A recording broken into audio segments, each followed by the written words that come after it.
आर्यन खान को जेल या बेल, क्योंकि आज इसी पर सुनवाई होने वाली है और इसी पर आज फैसला आने वाला है। बॉलीवुड के सुपरस्टार शाहरुख खान के बेटे आर्यन खान ड्रग्स केस में बीते कई दिनों से सलाखों के पीछे हैं और मुंबई क्रूज ड्रग्स मामले में आर्यन की जमानत अर्जी को मजिस्ट्रेट कोर्ट आज विशेष एनडीपीएस कोर्ट दोनों ने ही खारिज कर दिया है और जिसके बाद आर्यन खान की जमानत की आज बॉम्बे हाईकोर्ट में सुनवाई चल रही है, जिसकी याचिका लगाई गई थी। आज इस पर सुनवाई बॉम्बे हाईकोर्ट में हो रही है। अब इस मामले में क्या कुछ खास है वो भी आपको ग्राफिक्स के जरिए बता देते हैं। आज जो सुनवाई हो रही है उसमें तमाम चीजें किस तरह की हुई है और अभी तक आर्यन खान केस में किस तरीके के तमाम अपडेट्स आ रहे हैं, आर्यन खान की किस तरीके से गिरफ्तारी हुई और उसके बाद अभी तक के जो व्हाट्सएप चैट्स आए हैं उसको आप ग्राफिक्स के जरिए आपको बताते हैं। आपके टीवी स्क्रीन पर ये ग्राफिक्स आपको दिखा रहे हैं। आखिर अनन्या भी एनसीबी के रडार पर है, वो ग्राफिक्स आपको बता रहे हैं। आर्यन खान के साथ ड्रग्स को लेकर हुई चैट के कारण अनन्या पांडे भी एनसीबी के रडार पर है। अनन्या से एनसीबी ड्रग्स मामले में 2 बार पूछताछ कर चुकी है। एनसीबी की कार्रवाई में अनन्या से ड्रग्स से जुड़े कई सवाल पूछे गए थे। बीते दिन 25 अक्टूबर को अनन्या को तीसरी बार एनसीबी ने बुलाया था, लेकिन अनन्या पूछताछ में शामिल नहीं हुई। दरअसल अनन्या और आर्यन के बीच कुछ चैट्स सामने आई थी, जिसके बाद ये खुलासा हुआ था और उन चैट्स के बाद से ही अनन्या जो है वो भी एनसीबी की रडार पर है। लेकिन कल अगर वो पेश होती तो वो 1 हफ्ते में तीसरी बार पेश होने वाली थी, लेकिन किन्हीं कारणों का हवाला देकर अनन्या जो है वो पेश नहीं हुई, जिसके बाद एक बार फिर से एनसीबी ने उनको बुलाया है। तो अनन्या भी एनसीबी के रडार पर है। अनन्या पांडे, जिनके जो शाहरुख खान हैं उनके पारिवारिक संबंध उनसे बहुत अच्छे हैं और इसी वजह से वो भी एनसीबी की रडार पर बताई जा रही हैं। लगातार इस मामले में तमाम अपडेट सामने आ रहे हैं, लेकिन आज इसमें पेशी है और आज ही सुबह नए चैट्स भी सामने आए हैं। आपको बता दें कि अनन्या और आर्यन खान के नए चैट्स भी कुछ इसमें सामने आए हैं, जिसमें ग्रुप चैट भी एक सामने आई है, जिसमें जो आर्यन खान है वो कोकेन टुमारो का जो हवाला है वो देते नजर आ रहे हैं और कोकेन टुमारो को वो सीधे तौर पर अपने दोस्तों को ऑफर करते नजर आ रहे हैं। और इसी के साथ आपको बता दें कि अनन्या पांडे जो है वो इसीलिए रडार पर है क्योंकि जो आर्यन खान है उनके साथ उनके चैट्स सामने आए थे। तो आज बेल नहीं होती है तो क्या होगा इस मामले में वो आपको बता रहे हैं। तो एक बार फिर से आर्यन खान के मुद्दे पर चलते हैं। आर्यन खान को लेकर जेल या बेल, उसी पर आज सुनवाई हो रही है हाईकोर्ट में। आज बॉम्बे हाईकोर्ट में ये सुनवाई है। आर्यन खान और अनन्या पांडे के बीच व्हाट्सएप चैट के स्क्रीनशॉट भी एनसीबी के पास है और इन चैट के आधार पर अनन्या से 3 बार पूछताछ की गई है और एक स्क्रीनशॉट ग्रुप चैट का भी अब सामने आया है, जिसमें आर्यन को कोकेन टुमारो का प्रस्ताव रखते हुए देखा गया है। वहीं एक चैट में आर्यन एनसीबी के नाम पर अपने दोस्तों को धमकाते भी नजर आ रहे हैं। आपको बता दें कि भारत के पूर्व attorney general Mukul Rohatgi Bombay high court में आज आर्यन खान की ओर से पेश हो रहे हैं। जमानत याचिका की सुनवाई के दौरान मुकुल रोहतगी सतीश मानचुंदे के साथ आर्यन खान के मुख्य वकील के तौर पर आज कोर्ट में पेश हैं। वहीं दूसरी ओर एनसीबी की टीम आर्यन खान समेत अन्य सभी आरोपियों की जमानत अर्जी का विरोध भी कर रही है। जानकारी के अनुसार आर्यन खान की जमानत याचिका बॉम्बे हाईकोर्ट में क्रमांक 57 पर सूचीबद्ध है। वहीं दूसरी ओर आर्यन के दोस्त और ड्रग्स केस में आरोपी अरबाज मर्चेंट की जमानत याचिका का क्रमांक 64 पर सूचीबद्ध किया गया है। वहीं शाहरुख खान अपने बेटे आर्यन खान को जेल से छुड़वाने के लिए भी तमाम कोशिशें करते नजर आ रहे हैं और नए नए वकीलों को हायर भी कर रहे हैं। सतीश मानचुंदे के अलावा वरिष्ठ वकील अमित देसाई भी आर्यन खान को जेल की सलाखों से बाहर निकालने की जिम्मेदारी उठा चुके हैं और अब आज एक बार फिर से बॉम्बे हाईकोर्ट में आर्यन खान केस की सुनवाई शुरू हो गई है। 12 बजे ये सुनवाई जो है वो शुरू हुई थी, जिसमें मुकुल रोहतगी अदालत के सामने आर्यन खान के और से पक्ष रख रहे हैं और अब देखने वाली बात ये होगी कि आर्यन को आज जमानत मिलती है या फिर नहीं, क्योंकि आज अगर आर्यन को जमानत नहीं मिलती है तो सीधे तौर पर 15 नवंबर तक उनको जेल में ही रहना होगा, क्योंकि आज जो फैसला है अगर वो नहीं आता है तो 29 अक्टूबर तक ही हाईकोर्ट खुला है और तब तक जो जमानत याचिका है उस पर दोबारा बहस नहीं चल सकती है, क्योंकि आज की बहस लंबी चलने की संभावना है। इस वजह से 30 अक्टूबर शनिवार और 31 अक्टूबर रविवार है, इसलिए कोर्ट बंद रहेगा और उसके बाद 1 नवंबर से 15 नवंबर तक दीपावली की छुट्टियां रहेंगी, अवकाश रहेगा, इसलिए भी कोर्ट बंद रहेगा। तो सीधे तौर पर अगर आज इस पर फैसला नहीं होता है तो आर्यन खान को 15 नवंबर तक सलाखों के पीछे रहना होगा और उसके बाद ही इस मामले में अगली सुनवाई होगी।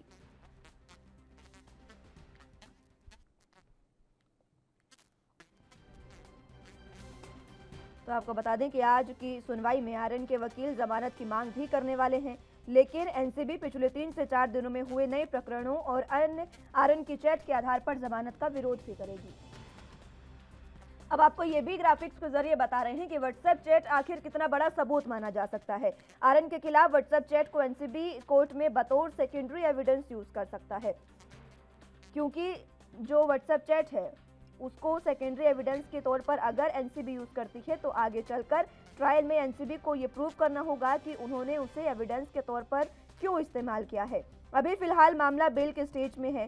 ट्रायल तब होगा जब एनसीबी चार्जशीट फाइल करेगी। कुछ मामलों में कोर्ट ने व्हाट्सएप चैट को सेकेंडरी एविडेंस माना है, मगर इसे प्राइमरी एविडेंस के तौर पर कम ही कंसीडर किए जाने के चांस रहते हैं, क्योंकि सोशल मीडिया चैट्स में एविडेंशियल वैल्यू इतनी भी नहीं मानी जाती है कि सिर्फ उसे सबूत के आधार पर ही आरोपी को कसूरवार ठहरा दिया जाए। यानी कि जो चैट्स व्हाट्सएप चैट सामने आए हैं उनको सेकेंडरी एविडेंस के तौर पर रखा जा सकता है, लेकिन वो इतने मान्य नहीं होंगे कि उनके आधार पर आरएन खान को या फिर अनन्या पांडे को कोई भी कसूरवार मानकर उनको सजा सुनाई जा सके। तो व्हाट्सएप चैट कितना बड़ा सबूत है ये आपको बता रहे हैं।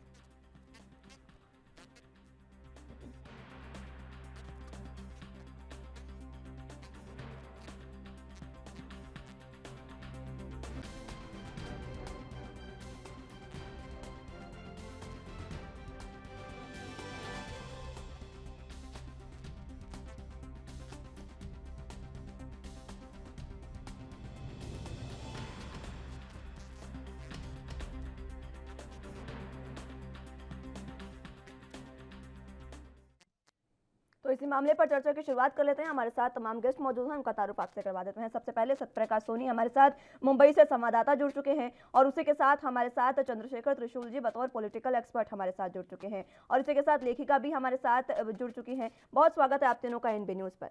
लेखिका हमारे साथ जुड़ चुकी है, आपका भी बहुत स्वागत है मैम। दीक्षा वत्स जी, आपका भी बहुत स्वागत है। सबसे पहले सत्यप्रकाश आपके पास आना चाहूंगी। आप मुंबई में फिलहाल मौजूद हैं और आरएन खान मामले में सुनवाई आज हो रही है। किस तरीके के हालात कोर्ट के बाहर बनते नजर आ रहे हैं, क्योंकि बॉम्बे हाई कोर्ट में जो आज सुनवाई है वो काफी अहम है, क्योंकि आज अगर बेल मिलती है आरएन खान को तो उनके लिए बहुत अच्छा है, लेकिन अगर नहीं मिलती है तो सीधे तौर पर 15 नवंबर तक उन्हें जेल की सलाखों के पीछे रहना पड़ेगा। क्या कुछ फिलहाल के हालात?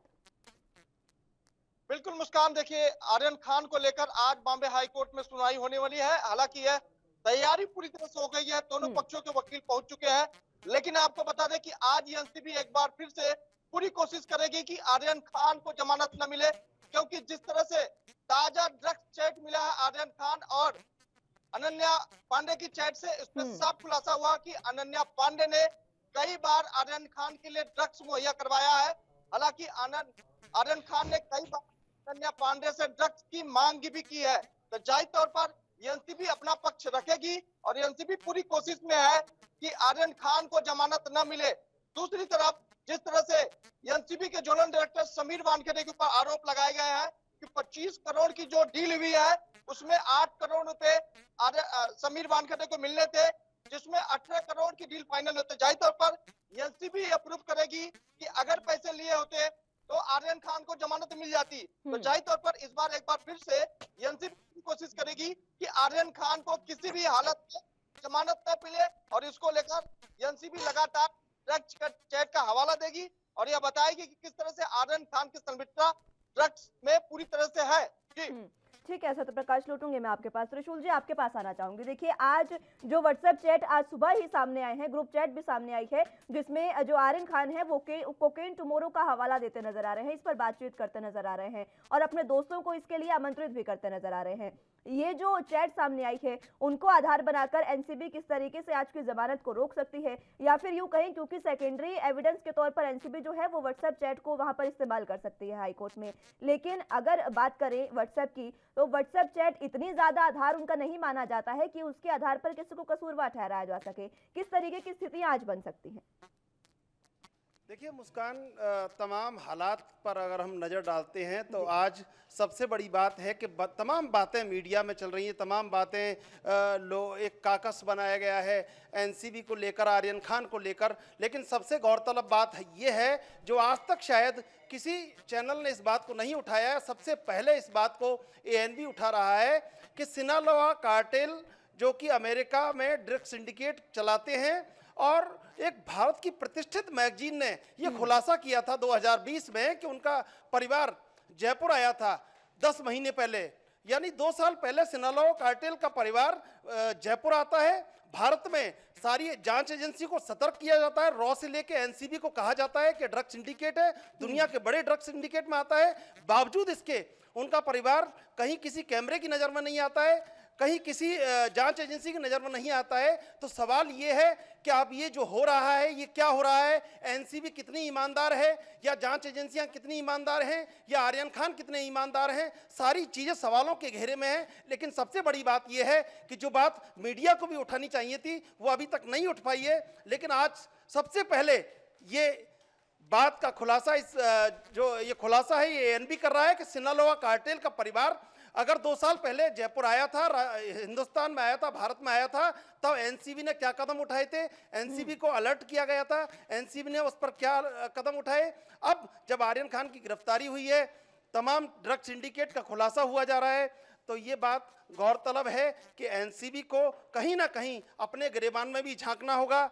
और तमाम चीज़ें हैं, बड़ा केस है। बॉलीवुड जो महाराष्ट्र के पूर्व डीजीपी हैं, उन्होंने कहा कहीं एक मैगजीन को इंटरव्यू देते हुए कि अगर नशे का खुलासा करने लगेंगे बॉलीवुड में तो पूरी इंडस्ट्री सुनी हो जाएगी, पूरी इंडस्ट्री गिरफ्तार हो जाएगी। तो ये बहुत सारी बातें हैं जिनको ध्यान में रखकर इन चीज़ों को देखना होगा। आर्यन खान की जमानत होना या नहीं होना ये बड़ी बात नहीं है। आने वाले दिनों में 4 दिन बाद उसकी जमानत हो जाएगी। लेकिन सबसे बड़ी बात यह है कि नशे को ख़त्म करने के लिए या नशे को रोकने के लिए जो एजेंसी काम कर रही है, जो सुरक्षा एजेंसियां जो नशे पर नज़र रख रही हैं, क्या वो अपने कदम में सफल हो रही हैं? क्या वो आगे जो बढ़ रही हैं तो वो ड्रग सिंडिकेट को रोक पा रही हैं, या ड्रग सिंडिकेट पर शिकंजा कसा जा रहा है? जो पेडलर हैं उनको पकड़ा जा रहा है या नहीं पकड़ा जा रहा है? ऐसे लोगों को पकड़ा जा रहा है? ये तमाम चीज़ें हैं जो संदेह के घेरे में हैं। लेकिन ये सवाल हैं जो एएनबी आज उठा रहा है।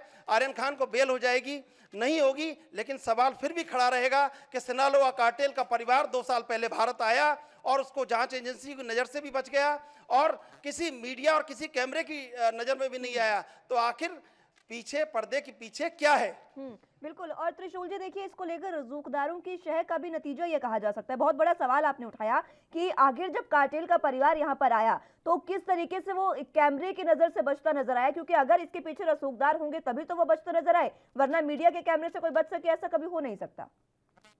नहीं मुस्कान, पूरी दुनिया में जिसका दबदबा है, खुद अमेरिका जैसा बड़ा देश जो सुपर पावर जिसे कहा जाता है, वो मानता है कि सिनालोआ कार्टेल के ड्रग सिंडिकेट को नहीं रोका जा सकता। एक मजबूत ड्रग सिंडिकेट है। बावजूद इसके उसका परिवार जब भारत आता है, 2 साल तक ये खबर मीडिया में भी नहीं उठ पाती है। आज सिर्फ और सिर्फ इस खबर को पूरे देश में, इस खुलासे को एएनबी कर रहा है कि सिनालोआ कार्टेल के परिवार की जांच आखिर क्यों नहीं हो पाई, एनसीबी उस समय कहां थी और आखिर क्या कारण थे कि मीडिया के कैमरे की नज़रों से भी वो परिवार बच के यहाँ घूम के, हालांकि जब एजेंसियों से रिपोर्ट मांगी गई तो ये कहा गया कि वो यहाँ घूमने आए थे। लेकिन जिस तरह उस परिवार का दबदबा है, जिस तरह सिनालोआ कार्टेल का दबदबा है ड्रग सिंडिकेट में, निश्चित रूप से ये घूमने की यात्रा नहीं कही जा सकती। इसके पीछे क्या है ये चीज़ खोजनी होगी। ड्रग पेडलर कैसे सप्लाई कर रहे हैं, कैसे एक राज्य में 5-5 ट्रक गांजा आ रहा है, ये खोजना होगा, बजाय उन लोगों को पकड़ने के। जब प्रतिष्ठित जो मैगजीन है उसने खुद खुलासा किया था, पूरे ड्रग्स पे एक रिपोर्ट छापी थी, उसमें कहा था कि पूर्व डीजीपी महाराष्ट्र के जूलियो रिबेरो ये कहते हैं कि अगर बॉलीवुड पे शिकंजा कसा जाएगा तो पूरा बॉलीवुड सुना हो जाएगा, पूरा बॉलीवुड गिरफ्तार हो जाएगा। तो फिर जांचना होगा कि आखिर दोषी कौन है। बिल्कुल त्रिशूल जी, ये बहुत अहम बात है कि दोषी कौन है, इसकी जांच जरूरी है।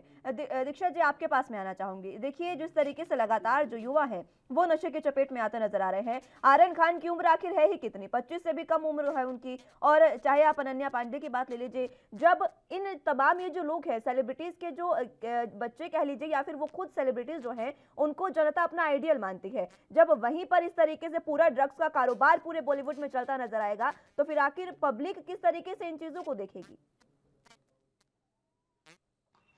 मुस्कान जी, सबसे पहले तो आपको मेरी नमस्ते जी। मैं एक बार वॉल्यूम कम कर लेती हूँ। हाँ जी मुस्कान जी, आवाज आ रही है आपको? जी बिल्कुल मैम, बताएं। आपको आवाज आ रही है मेरी? जी दीक्षा जी, मैं सुन पा रही हूँ आपको, आप अपनी बात रखें। हाँ, मुस्कान जी, एक बात समझने की है, बॉलीवुड के अंदर आज आर्यन जी जो है वो 23 बरस के हैं, या आप अनन्या पांडे की बात कर रही हैं, वो भी लगभग 23 बरस की हैं। तो ये उन बच्चों से शुरुआत नहीं होती है, शुरुआत उनके माता-पिता, जैसे कि अभी पूर्व डीजीपी का जो ये सर बता रहे थे, पूर्व डीजीपी ने भी एक बयान दिया था कि अगर नशे की बात आए तो पूरा बॉलीवुड सूना हो जाएगा।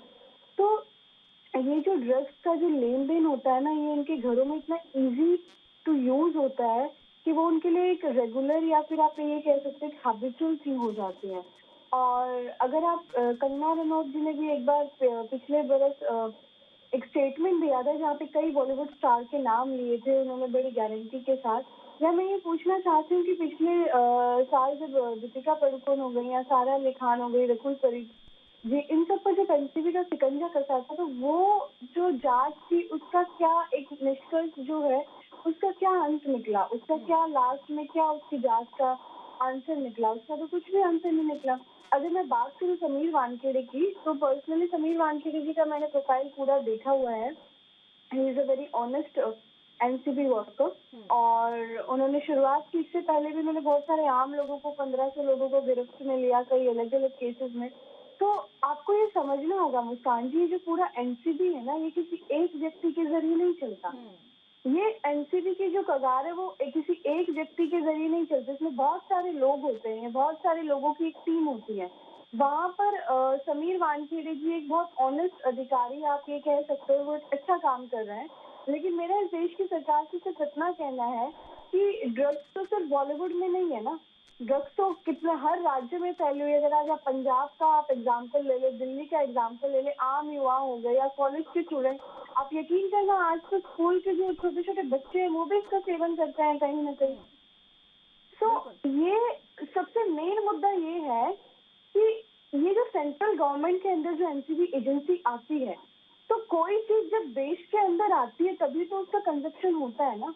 जब देश सीमाओं से परे होकर देश के अंदर एंट्री कर जाती है वो ड्रग, तभी तो लोग उसका सेवन कर रहे हैं ना। तो it is the responsibility of Indian government कि वो ऐसे तथ्यों को, वो ऐसी सीमाओं का निर्धारण करे कि ये ड्रग्स इस देश के अंदर आ ही ना सके। आप देखिए, इससे पहले 2000 आई थिंक 1-2 साल पहले अडानी एयरपोर्ट पर 20,000 करोड़ की ड्रग्स पकड़ी गई थी। आप ये बताइए, उसमें अडानी जी की कंपनी बाद में कहती है इससे हमारा कोई लेना देना नहीं, हाउ इज इट पॉसिबल? तो आप बीजेपी के कितने सारे ऐसे केसेस है, मैं वही कह रही हूँ, पिछले साल मुझे कोई दिक्कत नहीं है, अगर जांच हो रही है तो अच्छी बात है, इसका रिजल्ट निकलना चाहिए।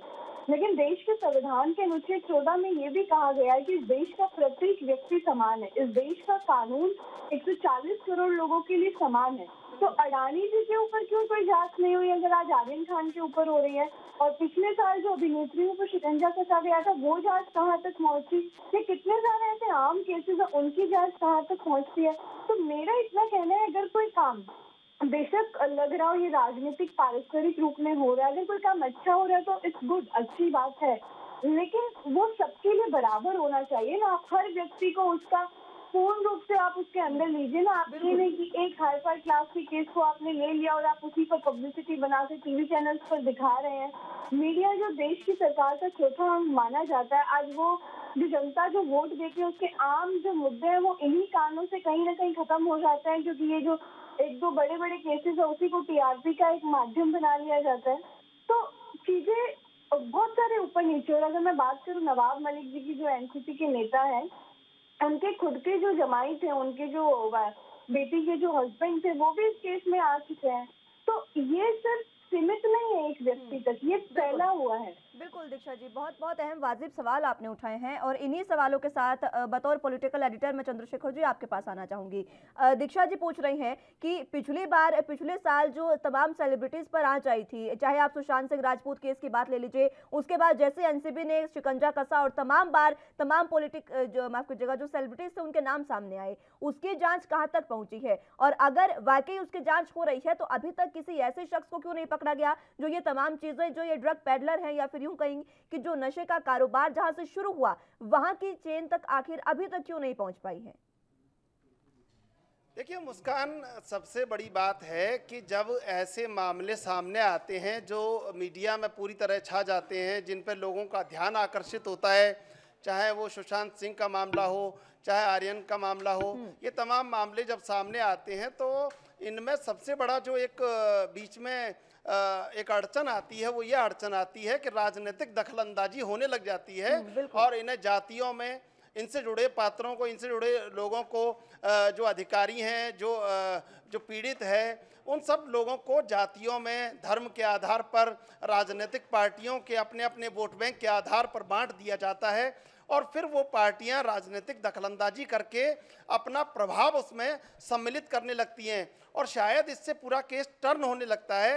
और जो लोगों को एक उम्मीद होती है कि इसका आखिर निर्णय क्या होगा, वो निर्णय कहीं अधरझूल में अटक जाता है, निर्णय आने में देरी हो जाती है। सबसे बड़ी बात यह है कि राजनीतिक दखलंदाजी जब होती है किसी केस में, तब कहीं ना कहीं एक बहुत बड़ा ड्रॉबैक ये आ जाता है कि वो जो केस जल्दी सुलझने वाला होता है, उसके सुलझने में फिर अड़चनें आने लगती हैं और राजनीतिक बयान उस केस की पूरी धारा को मोड़ देते हैं। तो फिर ये इंतजार बड़ा लंबा हो जाता है और शायद तमाम केसों में यही इंतजार लंबा हो रहा है कि आखिर उनका निर्णय क्या होगा, उन पर फैसला क्या आएगा।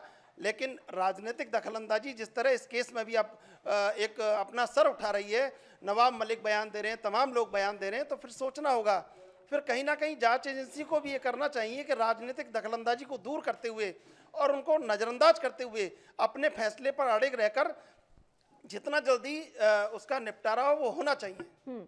बिल्कुल, मैं माफ़ी के साथ सत्यप्रकाश आपके पास आऊंगी क्योंकि देखिए समय की कमी है, मैं नहीं आ पाऊंगी आपके पास, लेकिन आप तमाम चीज़ों पर नजर रखिएगा और जिस तरीके से बॉम्बे हाई कोर्ट में तमाम सुनवाई आज चल रही है, उस पर किस तरीके के हालात आज बनते हैं, उस पर नजर बनाए रखिएगा, जानकारी आपसे लेते रहेंगे। बहुत बहुत शुक्रिया आप तीनों का हमारे साथ जुड़ने के लिए और चर्चा हमारे साथ करने के लिए। तो फिलहाल आर्यन खान को आज जेल होगी या बेल, ये तो बात का फैसला है, क्योंकि अगर उनको आज नहीं तो कल बेल हो जाएगी, जिस तरीके से हमारे पॉलिटिकल एक्सपर्ट ने कहा। तमाम बातें ये है कि आखिर जो ड्रग्स का कारोबार लगातार बॉलीवुड में चलता आ रहा है, उसको खत्म करने के लिए एनसीबी क्या कर रही है, कब तक करेगी और कब तक इस पूरे फैसले पर इसका अंत होगा और कब वो ड्रग पैडलर पकड़ा जाएगा जहां से पूरे तरीके से कारोबार जो है ड्रग्स का वो बॉलीवुड के अंदर चल रहा है।